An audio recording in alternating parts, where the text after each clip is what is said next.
So welcome back to Where Food Stuff Happens. We're making cinnamon rolls here, combining some yeast and sugar and milk, getting it ready to activate for 5 minutes. This is a dry active yeast, so we're going to go for double proof here. Hey, dry active yeast! Why did I say it that way? Anyway. Alright. I guess. Combine for 5 minutes. Basically not combine for 5 minutes, but you can get it combined and let it sit for 5 minutes. Yeah, basically this is one important step here. Break up the little pieces of brown sugar inside of the flour here before you throw it into the yeast, because they will wind up being little clumps in there. Even though that sounds delicious, sounds good. Sounds pretty good to me. Correctly. Yeah, it sounds pretty great, but it won't rise correctly. So in this goes, actually I'm going to throw the little bit of key ingredient, half teaspoon of cinnamon in there. Don't forget it. Don't forget it. And that's going into this here, into the yeast after it's sat for about 5 minutes. I put it in a warm area so it's it dries in the wets. Mix the dries with the wets. Rather easy process. Grab a 1.5 teaspoons of salt here. Gonna throw in our melted butter here. Keeping things delicious, making it very rich, very rich. Gonna crack an egg, but first, don't crack the egg directly in there. You don't want to get any shell in there, and you want to make sure the egg's a little bit beaten. Before anything, any sort of like strands of egg or whatever, sort of strands of the yolk or anything like that. I'll use this thing for comedy. This is a little, what is this, a frother thing, a little frother whisk. It works just to get it nice and mixed up. Oops. Nice. It's over. And we're going to throw that in.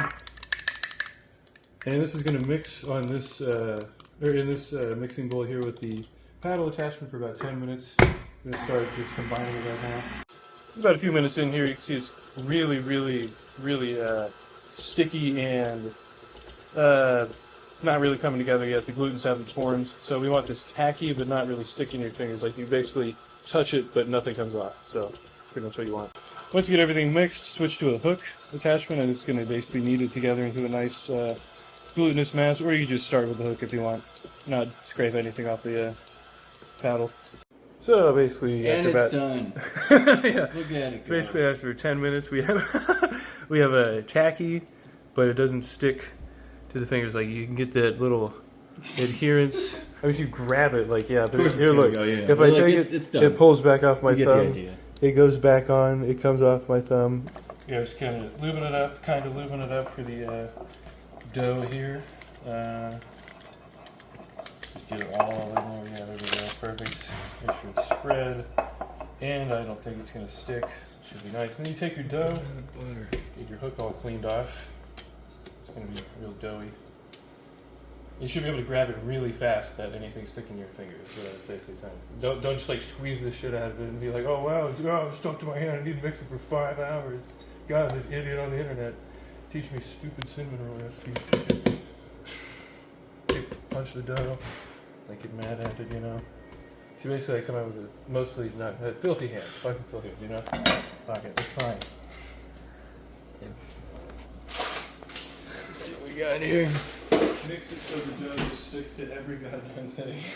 Focaccia's gonna be fun to make with camera. It's like, alright, this dough, bowl here, dough here. Guys, this is my favorite. Punch it out. You got to do that with these. Get this guy all nicely and covered up, so he can sit in here and. How long is it sitting? How long is it sitting? About 1 to 3 hours. 1 to 3 hours. Mostly like 2 hours if you're in a warm area. Mostly 2. Covered it with a towel. So look at us. We're putting it in a warm area. Yeah, warm area right over here. Warm area right here. Like little breakfast. Little breakfast area. Warm area. All right. So we got this fermented, proofed up to the size we wanted, which is basically double in size. So we're just going to spread this out to 12 inches this way, 24 inches this way. I got my finger in front of the camera, sorry. Oh my god. Do we have to retake? No, we're okay, cool. Now that we got it evenly buttered, we got this brown sugar cinnamon mixture that makes up the cinnamon portion of the cinnamon roll. Delicious, and I left an inch, of course, the cinnamon portion of the cinnamon roll. I left a, nice inch here to grab this and start rolling it by. Now that we've got it covered all the way, we basically get this rolling. Start that rolling. Start the rolling process here. Rolling. You don't have to keep that. But yeah. Roll that first one. First tuck is always the hardest tuck, go, get them nice and tight, kind of back them up on themselves without ripping. Without tearing. And you don't have to use your arm, but you can if you want to like kind of push it, but if you if you think your arm might be, I don't know, might have sweat on it or something that you did earlier that day, don't do that. Catch this side up here. Check the sides, make sure they're not too wide there. That's looking nice. Use your palm, clean hand obviously. Is the one. And easy does it. Not too fast. I want to be uneven here. It is kind of weird the first couple of times doing this because you're going to want to grab everywhere like, oh my god, but it's going to be okay. Don't be scared of tearing it. Doesn't often tear very badly. Pretty hardy dough here. So you got your roll, kind of push it down a little bit so it seals on itself. Even it out a little. Alright, so we got this measured out pretty much with the hash marks we want. I'm going to put this string, this baker's twine or butcher's twine. As you can see, we got a couple really thin ones that we're going to do. Yeah, these little tiny, some super thin guys. You just kind of match it with the line. It's the Italian way. Yeah, it's kind of the Italian way. You strangle it. Ah, geez, there he goes. You want to do it nice and slow. With this guy, and to get it nice and pushed out on the top, you take your finger, kind of push out the middle there, and then crimp it on the end to kind of close it, and it will basically look like a nice uniform cinnamon roll that way. So, another one. I wish I had a cinnamon roll uniform. Lift your roll. Oh yeah. Lift the roll here. Match up the string before you get tight with it. And then slowly pull through and cuts it. And find your end. There it is. Make sure you don't come undone. You should all have this. Oh, that's a nicer part right there. I wasn't even. My bad camera work, guys. Oh, sorry. Yeah, make Just sure staring at the fucking. Make sure you actually look at the screen the whole time. Careful. See what you're doing. Nimble with the rolls. There we go. Alright, we're going to let these guys sit in a nice warm spot for 1 to 3 hours. I'm going to give it a check every 1 hour. So we got these ready to go. They're nice and puffed up and delicious looking. You get a little stream of cream up on these things. A little bit of moistening action. Just get it. It's hard to pour this stuff in the stream, so I'm giving it a shot. You're right. Getting them on there. Not trying to add too much, just like enough. And we're going to end on this. And then we're good. The plan. So that's going to be our cream. We're making the icing now. We got 2 tablespoons of butter in here, room temp. Got 4 ounces of cream cheese here, room temp as well. Soften everything before you start making the rolls. Just take everything out in the morning. That way you're nice and organized.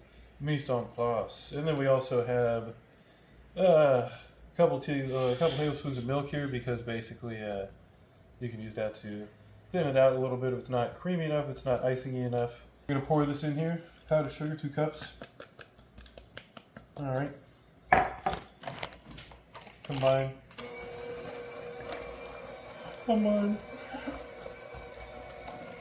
Typically you want to mix the cream cheese and the butter together. And is there egg in there? There's no egg in here. There's no egg. There's no egg in the frosting. It's an eggless frosting. 1 teaspoon. You want a lot of vanilla flavor. Would that be enough? Oh, yeah. I think so. Basically, right now it's a little thick. I do like the way this looks. Without the milk, I'm going to make sure it mixes. You want to get all the clumps out. You gotta mix it. Yeah. I'd probably add a little bit of milk. I'm going to do like half the amount. See what we got. Taste it.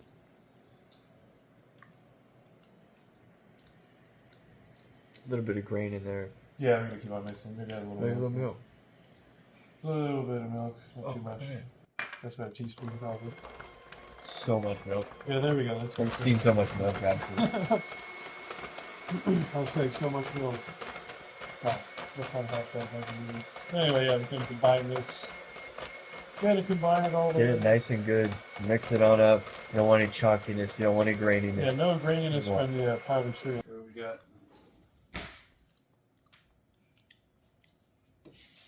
It's smoother. It is. You want more milk? It depends on what you want, guys. Alright, so 1 more teaspoon of vanilla and we are good. This is the consistency you wind up with. A nice thick one, and don't worry, it'll melt over the cinnamon rolls. And after 35 to 45 minutes of baking at 350 degrees Fahrenheit, these cinnamon rolls are looking deliciously golden brown. So I'm going to ice these things and let you guys enjoy some sweet B-roll of these sweet C rolls.